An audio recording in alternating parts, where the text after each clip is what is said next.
Standing generals in Ecuador and a friend and a mentor of Segundo dies in a helicopter crash, and thus he dedicates the fight to them, and that's the reason they're trying to get him pumped up here for the 11th round. They're exhorting him to just let it hang out, one way or another.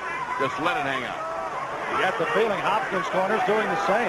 Yeah, they got to be feeling a little bit better because they're seeing their fighter getting a little bit stronger and looking good. After all this conversation about not coming in here in time, and still he's out here like a punching machine. So much for that theory. Hopkins again. You can see Mercado holding that left hand. Hopkins staying busy with the right hand. Mercado just looking like he's wearing like a fortress being pounded to rubble. If Mercado didn't have enough ammunition coming in against Hopkins, Hopkins defeated one of his three brothers that fought in the Mercado family early in his career back in May of '91. Went by the nickname of Howdy and was Hodang. And he knocked him out in 3 rounds, so there was a little bit of revenge, but that's been thrown out the window. Yeah, that doesn't mean anything on the fight surface. Both fighters gaping at the mouth, trying to find some air. And nothing happening with the cut. Cut has been well taken care of. Not a factor in this fight. I repeat, not a factor in this fight. Hopkins almost getting back to his stalking style again. Good left hook, but Mercado, he tries to run away from it. Well, he's been punching and running, and it's working for him. Good right hand by Mercado as he kind of hot dogged a bit. His trunks are coming apart. His whole back end is coming apart here. I don't think they count points for that, though. Now, heads are really bumping. All right. Williams says, watch the head again. That time it was Mercado that was using it.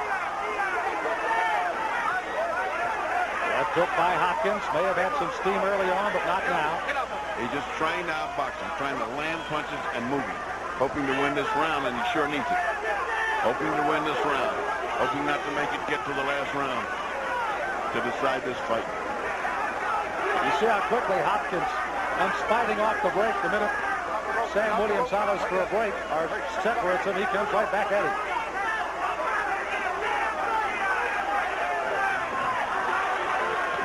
Hopkins again with a good right hand and followed with a left hook to the head. Hopkins looking the pressure, and he is the aggressor. Mercado trying to come back to steal a few precious moments of the 11th round. He's doing all right while he's outside popping and moving, but when he gets close, Hopkins eats him up. That's the 11th round. We'll head for the 12th and final round in this world title fight, and they are going to be delirious here in Quito. This is the last round, baby. This is the last round. You got to fight for it. Last round. Last round. 12th round. Gotta get him. He's scared. We don't like this fucking blood. Come on, tell him, Papi, baby. Go all the way now, baby. Let's from the bottom up, baby. From the bottom up. Take that land, bolo. End of the 11th round, and a bone-weary Mercado is getting outspeeded by Hopkins, and where he's getting his energy for it, I have no idea, because here's a man that should by all rights be tired, and yet he's not, but Mercado is, and he lives here. So much for the theory of physiology, fighters, and altitude. This is the 12th and final round for the IBF middleweight vacant title. And this could, they want to touch gloves, and they're having trouble negotiating it. This could very well be the title right here. What do you got? I got it dead even, but I mean this little spurt that Hopkins has put on, like the last fight where Nunn put on a spurt and looked the fresher, looked the better. Now Mercado's choosing to outbox him and just gain points by outboxing and outpunching him when he gets to a punch out. Look at that. Worry in the corner. Now, 2 men that have gone 11+ rounds in 9,000+ altitude in Quito. But one will survive as the champion. Which will it be in this final 3 minutes? Well, this is another toss-up. Last one was a toss-up. This one is. A slip by Hopkins. It's going to be very interesting. A knockdown in the 5th and the 7th round by Mercado of Hopkins could very easily determine this fight tonight. Mercado is fighting like he's happy if the round goes by without getting knocked out, because he's not doing anything right now except boxing beautifully. He's just boxing, trying to get out and trying to outstarch him when it comes to combat. So he must be boxing like he's got as much confidence in winning here as could possibly be. And Hopkins is not really getting to him either. So.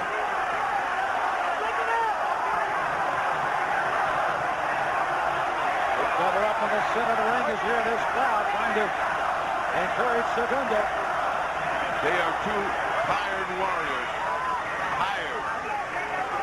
Mercado taking as much time off the clock as he can. He is sitting on that rope just trying to take it. Oh, all of a sudden Hopkins caught him. Mercado in trouble. Mercado grasping to try to hang on. Hopkins had caught him with something. He caught him, and they're both so tired they can't finish in any kind of style. But Hopkins is a pressure. Look at those punches this morning. Hopkins trying to load up in the final 45 seconds. Mercado is weary. A guy that looks like he would go down if this thing went for 2 more minutes. Under a half a minute to go. Mercado just hanging on for dear life. Hopkins still fighting on. A marvelous display of the Philadelphia painter and battler who came from the tough side of Philadelphia. I don't know if they can give it to Bernard Hopkins, but in my book he's won this title here. I don't know if they can give it to him with this crowd, but if he can't, that'll be a shame. We won't know until it's over. And it's over.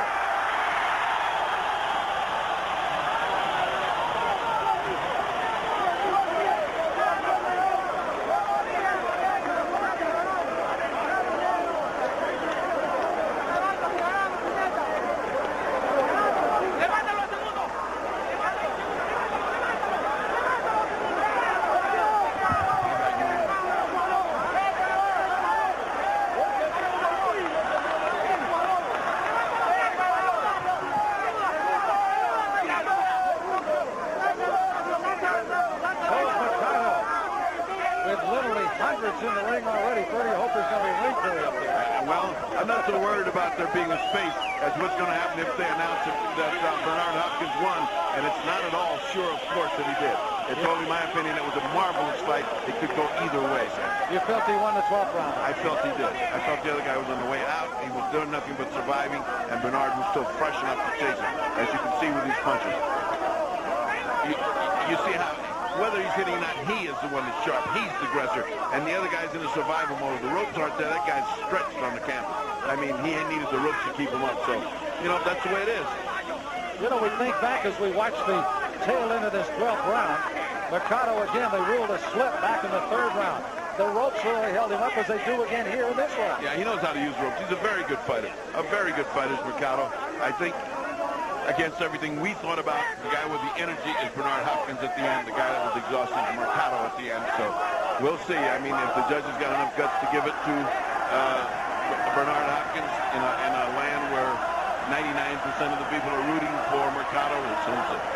Paul Gibbs of Seattle, Washington, Francisco Hernandez of Colombia, and Al DeVito of West Orange, New Jersey are the men in the hot seat right now. They have collected their cards as you see how well Hopkins finished out the 12th round as Mercado continued just to kind of run from him and got caught in that 12th round. And where Hopkins ever got the stamina, the strength to continue as he did through 12 solid rounds is going to be something they'll be talking about for a long, long time to come. You see the pandemonium in the ring. You can imagine what